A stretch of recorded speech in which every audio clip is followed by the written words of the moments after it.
السلام علیکم ورحمۃ اللہ وبرکاتہ۔ کیسے ہو آپ سب؟ امید کرتی ہوں کہ آپ سب خیریت سے ہوں گے۔ آپ سب نے اپنا بہت سا خیال رکھا ہوگا۔ آپ دیکھ رہے ہیں زرعی وائس چینل۔ زرعی وائس چینل پہ میں حاضر ہوں ایک نئی اور اخلاقی کہانی کے ساتھ، جس کا عنوان ہے گمنام ہمدرد۔ یونس بیٹا، ہیڈ ماسٹر صاحب آپ کو بلا رہے ہیں۔ سر خالد نے یونس کو مخاطب کیا۔ یونس فوراً اٹھا اور دفتر کی طرف چل پڑا۔ السلام علیکم سر۔ یونس دفتر میں داخل ہوا اور ایک کونے میں بیٹھ گیا۔ ہیڈ ماسٹر صاحب کسی کام میں مصروف تھے۔ یونس نے دیکھا ہیڈ ماسٹر صاحب کے ساتھ یونس کے بہترین دوست امجد کے والد داؤد خان بھی تشریف فرما تھے۔ یونس بیٹا، آپ کی فیس اب تک جمع نہیں ہوئی ہے، حالانکہ کل 10 تاریخ ہے۔ کیا وجہ ہے اس کی؟ ہیڈ ماسٹر صاحب نے اپنے کام سے فراغت پا کر یونس کو مخاطب کیا۔ وہ میری والدہ کے پاس فی الحال پیسے موجود نہیں ہیں۔ کل تک انشاءاللہ میں فیس جمع کروا دوں گا۔ یونس ہکلایا۔ اس کی آنکھوں میں آنسو بھر آئے۔ ٹھیک ہے، کل تک آپ کی فیس ہر حال میں جمع ہو جانی چاہیے، ورنہ اسکول سے آپ کو خارج کر دیا جائے گا۔ یونس ایک غریب لڑکا تھا۔ ان کے والد ایک کمپنی میں ملازمت کرتے ہوئے کسی حادثے کا شکار ہو کر وفات پا گئے تھے۔ والدہ پڑوسیوں کے کپڑے سی کر بڑی مشکل سے اپنا اور اپنے بیٹے کا پیٹ پال رہی تھیں۔ یونس حصول علم کا بے حد شوقین تھا۔ وہ بہت ذہین بھی تھا۔ غربت و مفلسی کی وجہ سے اسے سخت ترین مشکلات کا سامنا کرنا پڑتا تھا۔ معاشرے میں اپنے آپ کو باوقار شخص دیکھنا چاہتا تھا وہ۔ اس کی والدہ کی بھی یہی آرزو تھی کہ بیٹا کامیاب انسان بن جائے۔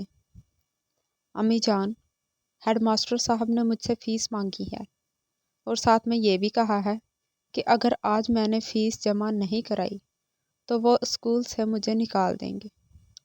آج مجھے فیس جمع کرانی ہے، اس لیے مجھے پیسے چاہیے۔ یونس نے اگلے روز اسکول جاتے ہوئے والدہ سے پیسوں کی فرمائش کی۔ بیٹا، آج تو گھر میں 1 روپیہ بھی نہیں ہے۔ آج تم اسکول چلے جاؤ، کل تک میں انشاءاللہ بندوبست کر لوں گی۔ یونس نے جب والدہ کی طرف سے یہ جواب سنا تو سخت رنجیدہ ہوا، پریشان ہو گیا۔ آج بھی گھر میں پیسے نہیں ہیں، میں ہیڈ ماسٹر صاحب کو کیا جواب دوں گا؟ یہ خیال آتے ہی اس کی آنکھوں سے بے اختیار زاروکتار آنسو بہنے لگے۔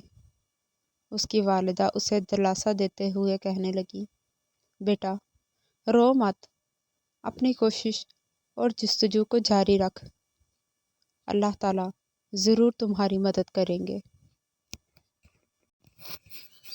یونس کلاس میں بیٹھ کر اس بات کا منتظر تھا کہ فیس کے لیے دفتر سے بلاوا آئے گا۔ اس کا دل تیزی سے دھڑک رہا تھا کہ نہ جانے ہیڈ ماسٹر صاحب کیا رویہ اختیار کریں گے۔ چھٹی ہو گئی، مگر اسے فیس کے لیے نہ بلایا گیا۔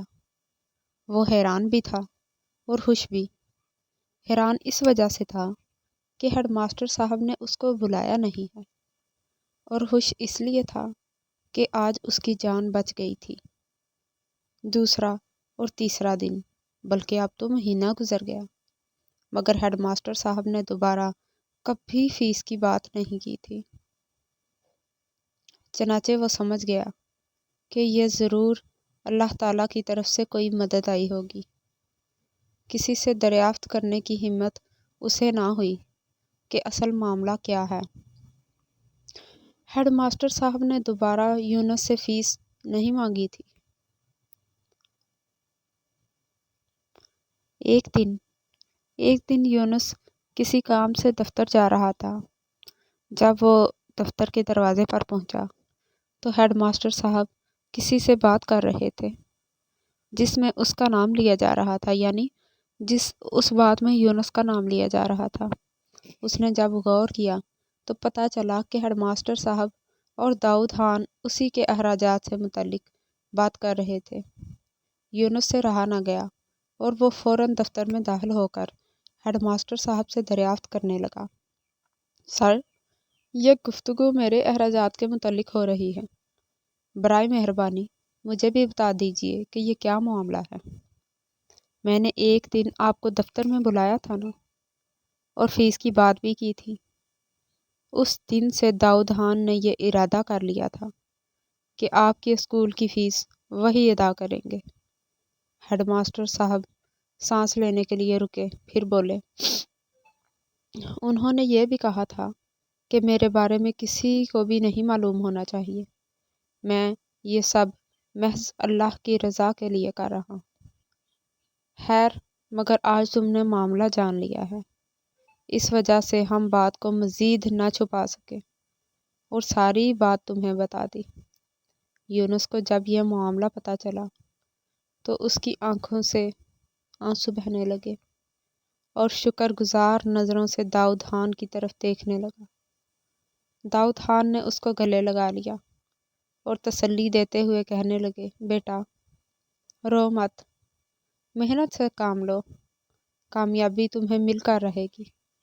حالات چاہے کتنے ہی مشکل کیوں نہ ہوں، انسان کے لیے ایک نہ ایک رستہ ضرور کھلا رہتا ہے، بشرط یہ کہ تمہارے اندر تلاش و جستجو کا مادہ ہو۔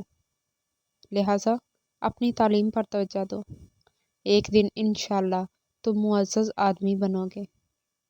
داؤد خان کی یہ نصیحت آموز باتیں یونس کے اندر ایک نیا جوش و جذبہ پیدا کر گئیں۔ اب وہ مزید تگ و دو کرنے لگا۔ میٹرک کے بعد یونس نے ملازمت اختیار کی اور ساتھ ساتھ پڑھتا بھی رہا۔ آخر وہ دن بھی آ گیا جس دن کا یونس کو برسوں سے انتظار تھا، جب وہ فوج کے ایک بڑے افسر کے عہدے پر فائز ہو گیا۔ اس کی آنکھوں کے سامنے آج بھی اس گمنام ہمدرد کا چہرہ گھوم رہا تھا جس نے اس مقام تک پہنچنے میں اس کی بھرپور مدد کی تھی۔ تو کیسی لگی آپ کو میری یہ کہانی؟ اگر اچھی لگی ہو تو کمنٹ باکس میں ضرور بتائیے گا۔ ویڈیو کو زیادہ سے زیادہ شیئر کریں، لائک کریں، سبسکرائب کریں اور دعاؤں میں یاد رکھیے گا۔ اپنا خیال رکھیں، اپنے پیاروں کا خیال رکھیں۔ جلد ہی ملتے ہیں ایک نئی کہانی کے ساتھ، تب تک کے لیے اللہ نگہبان۔